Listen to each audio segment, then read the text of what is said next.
دین اسلام میں کوئی زبردستی نہیں ہے، ہدایت صاف طور پر ظاہر اور گمراہی سے الگ ہو چکی ہے۔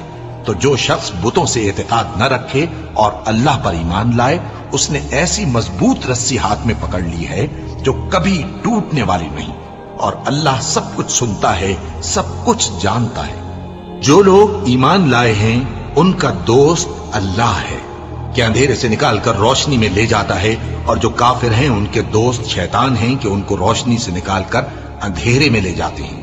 یہی لوگ اہل دوزخ ہیں کہ اس میں ہمیشہ رہیں گے۔ بھلا تم نے اس شخص کو نہیں دیکھا جو اس غرور کے سبب سے کہ اللہ نے اس کو سلطنت بخشی تھی، ابراہیم سے اپنے پروردگار کے بارے میں جھگڑنے لگا؟